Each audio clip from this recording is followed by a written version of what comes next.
Bonjour Jean. Bonjour. Nous sommes aujourd'hui là pour parler des études quantitatives. On a longuement parlé la dernière fois de votre livre, de tout le contenu, mais j'aimerais faire un focus sur particulièrement ce que c'est qu'une étude quantitative. Est-ce que vous pouvez m'en dire un peu plus ? Oui. Alors, les études quantitatives s'opposent aux études qualitatives, qui est le deuxième chapitre du livre qu'on verra dans une autre séance. Donc, les études quantitatives, c'est d'abord les enquêtes par questionnaire. Mais c'est aussi le traitement de toute donnée quantitative, c'est-à-dire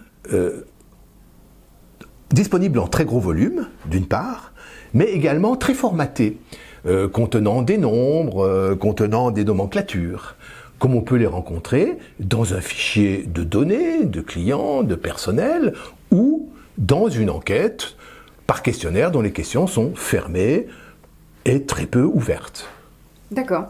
Et quelles sont les différentes méthodes que l'on peut utiliser pour ce type d'études ? Alors, dans des études quantitatives, bon, l'approche, la manière la plus classique, c'est de les restituer en résumant l'information qu'on a récoltée d'une manière très volumineuse. C'est le cas lorsqu'on interroge des milliers de personnes ou lorsqu'on a un très grand nombre de clients ou de collaborateurs dans les fichiers. Ces résumés, on peut les faire d'abord avec comme objectif de décrire la population qu'on étudie.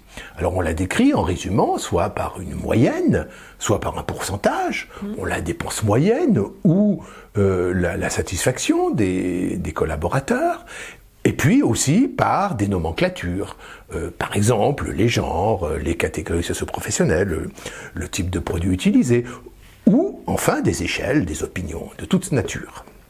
Donc ce premier point, c'est l'objectif de description. Alors, il y a un deuxième aspect qui est d'essayer de contrôler la qualité de cette description.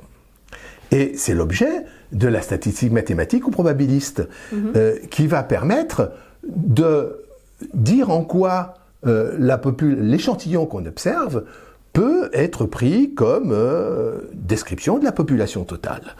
Donc ces méthodes-là reposent sur la théorie des sondages, la théorie des probabilités, et permet d'aller plus loin que la simple description dans la mesure où elle contribue à une connaissance plus générale, puisqu'à partir de ce qu'on observe localement, on va tirer des conclusions qui s'appliquent globalement. Enfin, il y a un troisième aspect qui consiste à aller chercher des explications, voir comment les données se relient les unes par rapport aux autres. Alors, ces explications, on peut les rechercher par rapport à ce qu'on appelle des hypothèses, ou des idées a priori, des modèles, pour vérifier ce qu'on croit. Et on va le faire en essayant d'observer dans les données récoltées la preuve de ce que l'on pensait vrai. C'est ce qu'on appelle des tests statistiques. Et puis, il y a une manière encore plus élaborée, plus puissante, qui consiste à utiliser des algorithmes d'analyse de données. Et ça, on va le faire lorsqu'on n'a pas d'idée a priori, pour essayer de faire apparaître dans les données des configurations remarquables qui vont peut-être mettre en évidence que telle catégorie de clients ou de collaborateurs est plus ou moins satisfait, si on prend l'exemple des enquêtes de satisfaction. Et justement, qu'est-ce qu'elles apportent, ces trois grandes méthodes ? Alors, ces méthodes vont nous permettre d'abord de résumer, de passer d'informations très abondantes. On pourrait même parler de surcharge informative, parce que quand on interroge un grand nombre de personnes à qui on pose un grand nombre de questions, on est dans l'embarras de savoir, finalement, qu'est-ce qu'il faut retenir de tout ça.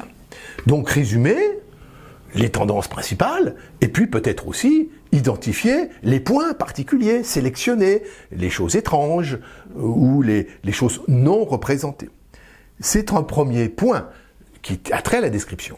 Un deuxième point, c'est d'essayer de le faire en prenant une distance critique, en se disant ce que j'observe, peut-être que je me trompe. Et c'est là où la statistique probabiliste va permettre de m'amener une information sur la qualité des connaissances que je retire du fait de l'observation partielle que j'ai réalisée. Et ça va permettre aussi, au-delà, de voir quelle est la crédibilité des théories, des hypothèses, de ce qu'on pensait, et c'est tout l'objet des tests statistiques bivariés.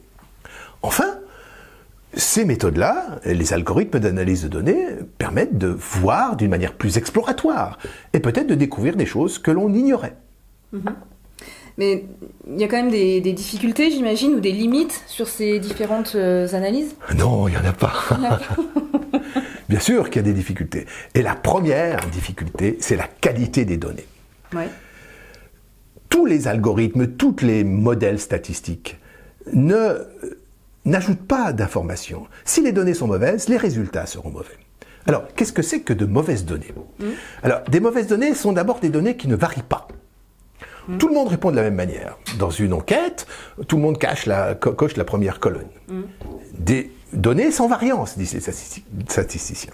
Et puis, une deuxième limite, c'est des données qui sont trop singulières et qui, de ce fait, ne permettent pas de généraliser. D'accord. Finalement, on ne sait pas pourquoi, mais il n'y a que des hommes qui ont répondu. La moitié de la population est ignorée. Donc, je ne pourrais pas généraliser. Donc, la première difficulté, c'est d'avoir de bonnes données qui varient et qui soient représentatives. Tout ça dépend de la manière dont on a collecté ces données. Et puis, une deuxième difficulté, c'est que parfois, on part avec des idées dont on s'aperçoit qu'elles sont contredites par ce qu'on observe. Et à ce moment-là, on peut avoir le sentiment d'avoir échoué. Mais il faut dépasser ça. Parce que cela voulait peut-être dire que ce que je croyais se trouve faux. Et alors, il va falloir être capable d'imaginer des réponses et on va les trouver dans les méthodes exploratoires qu'on a évoquées tout à l'heure. D'accord. Du coup, est-ce que vous auriez un petit conseil pour nous dire comment s'y prendre pour réaliser une bonne étude quanti? Alors, pour réaliser une bonne étude quanti, il faut, comme j'ai dit, de bonnes données. Ouais.